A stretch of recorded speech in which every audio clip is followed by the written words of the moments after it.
What's up, y'all? It's Stunnable coming at you here with a brand new video. Thank all of you for dropping by and checking it out. This will be a brief overview of the Azeron and my opinion on it as a keyboard. Also, I will give you a 2 weeks follow-up with my progression in a creative box wars map, so stay tuned. Alright, y'all, I'm going to give you a brief look at the Azeron. This is the Azeron Compact. It has the curved palm rest and the blue buttons. If you're looking for comfortability, or if you're worried about your hand fitting to this palm rest, because it's a one size fits all, I would suggest just getting the flat palm rest. The top buttons here, these are your most unoptimal binds. I would not advise, binding anything to these buttons other than your non-primary actions, such as your heels. I have my heels applied to the top right button here, and that's it. The rest of these three are obsolete. We'll go down to the second row, which in the finger glove you click up to hit these buttons. These buttons I would apply to your weapon slots, rotate build. You could even apply it to change material, which I've also done. So that's what these buttons are good for, because they are a little bit more difficult to hit than your second and third row in your finger glove. The middle buttons here, the ones that you press down on, that you click down on, these buttons are your primary because they're the easiest to hit. So anything you use consistently, I would apply to these four buttons in the middle here. We'll move down to the bottom four buttons. The bottom four buttons, I'd apply any secondary action to. Anything that spills over, I would just apply to the bottom row. So like pickaxe. Pickaxe is my bottom right of my index. My reload button is actually, I click right to reload my gun, and again I click down to hit my pickaxe. It's actually made the world of difference switching from keyboard just to have those two actions right there on my index finger. Move over to the analog sticks. The analog sticks, this one up top here, I use for my menu and my emotes. The thumbstick is, it's 360-degree movement. Fortnite more or less patched this to where you do not have 360 movement any longer. So in order to get around this, you have to apply double or triple edit, or not triple edit, but triple movement binds. You can look up, you can look this up on YouTube. They'll give you plenty of tutorials on how to fix that. It doesn't fix it fully, but it does just enough to where, it's still a little bit ahead of a keyboard. The last button here is a button that you'll have to take your thumb off of your thumbstick to hit, which, I can't think of any binds that I'm willing to do that for.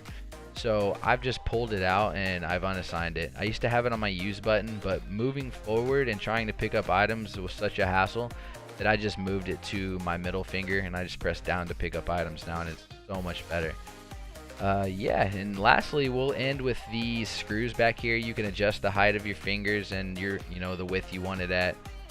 Yeah, that's honestly about it. The Azeron, would I suggest it? Yes, I would suggest buying one. If you have $160 that you can just spend on it, then I would definitely suggest getting one.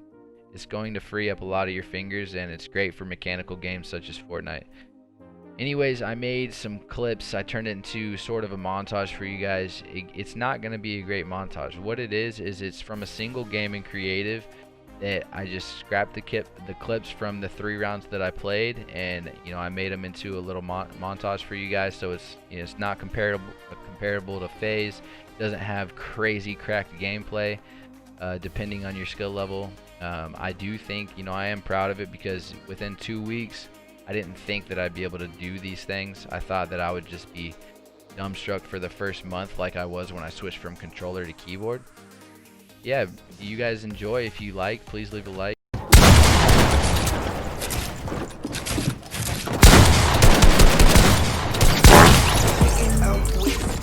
Oh, hell no.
my queen, I show devotion.